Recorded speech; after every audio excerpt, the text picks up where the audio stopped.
Begitu menterinya tidak ngerti pendidikan dan malas lagi urus pendidikan, kacau lah semuanya. Nah, saya tadi bilang sama Pak Jalil, kalau bicara pendidikan jangan contohin Finland, jangan contohin Singapura. Mereka penduduknya 5 juta, income per kapitanya 70 ribu. Kita penduduk 280 juta, income per kapita 4.500. Jauh sekali. Jadi kalau bicara pendidikan di sana mau merdeka, silakan. Karena mau bicara kimia ada labnya, mau bicara fisika ada labnya, mau olahraga ada lapangan olahraganya, mau apa ada semuanya. Di Amerika, di Singapura, di Finland apalagi. Tapi kita belajar dari India, bisa belajar dari Cina, dari Korea. Kenapa India? Hampir semua perusahaan besar di Amerika CEO-nya dari orang India. Mau Microsoft, mau Twitter, dari India semua. Nanti wakil presiden menjadi presiden Amerika,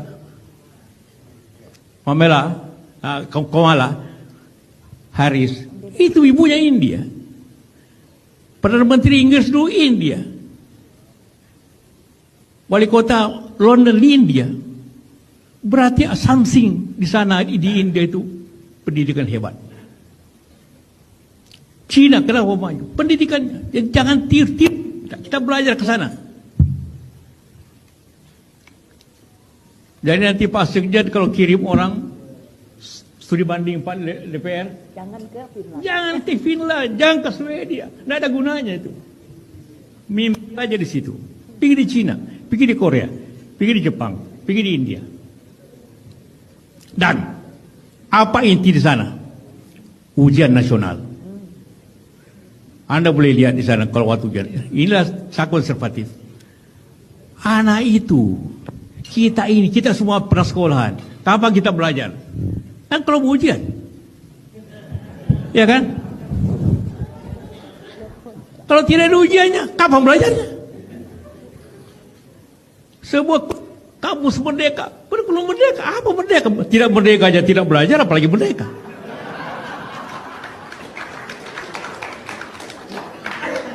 Dibantah kiri kanan, enggak saya bilang.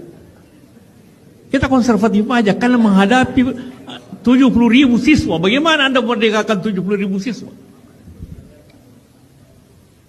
Tidak mungkin itu. Jangan tiru satu sekolah di sini Cikal atau apa dan bikin kurikulum merdeka, tiba-tiba seluruh Indonesia mau dimerdekakan kurikulumnya. Hebat. Akibatnya beginilah.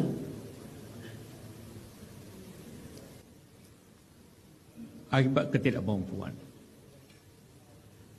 Jadi memang ini perlu seluruhnya. Jadi kita tidak bisa bicara hanya anggaran saja.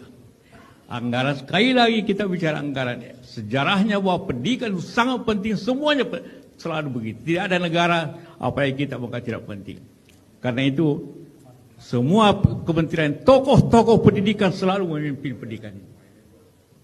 Begitu menterinya tidak ngerti pendidikan dan malas lagi urus pendidikan, kacau lah semuanya. Saya kira Pak Sekjen lebih tahu dari saya tentang keadaan. Nah, jadi itulah yang kita, jadi untuk pemerintah akan datang, tolonglah dipilih menteri betul yang ngerti pendidikan. Yang ngerti pendidikan. Kalau tidak ngerti beginilah, mau sekian beratus triliun dikasih, akan hancur-hancuran. Kalau tidak ngerti pendidikan. Sama saya di perusahaan, kalau tidak ngerti tentang teknologi, dikasih teknologi, dia akan aut-autan. Inilah yang perlu kita jadi, bukan hanya anggaran diperbaiki, orang yang melaksanakan anggaran juga harus lebih diperbaiki. Percuma kita bicara anggaran sekian-sekian tanpa orang yang memanage anggaran itu dengan baik. Ini keluhan semua orang. Ya. Jadi tanpa itu maka kita akan tidak bisa. Nah kemudian anggaran itu memang harus, saya setuju ada standar-standar yang baik. Walaupun standar yang paling tinggi ongkosnya itu bukan pertahanan UII, yang saya ketuanya dan bekas rektornya Pak. Karena mahasiswanya masih kurang.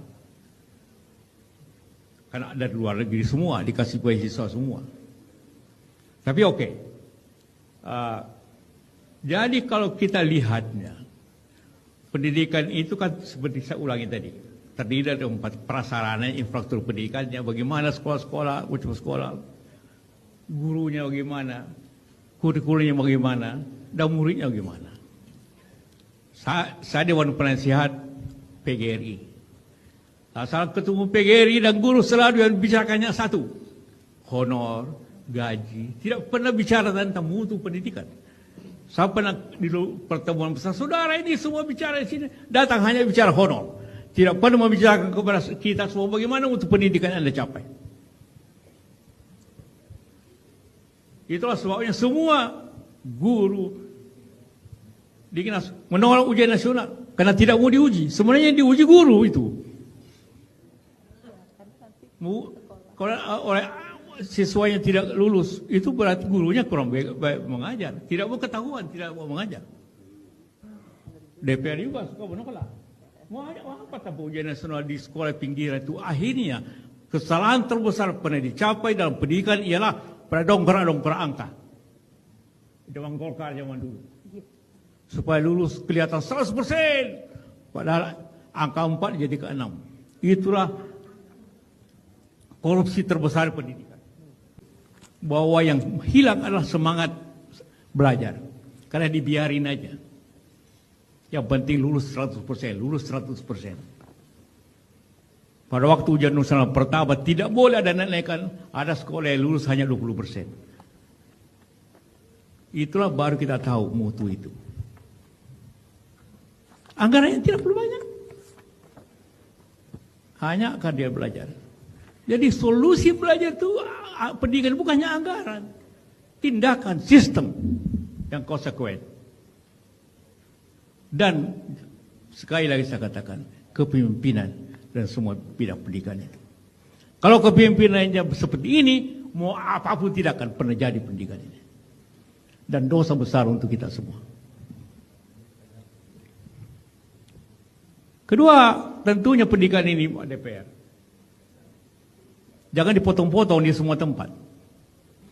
Dipotong di DPR sekian, dipotong di daerah sekian, akhirnya yang jatuhnya sekian saja. Guru juga kadang-kadang suka potong, karena melihat bupati potong, dia potong juga.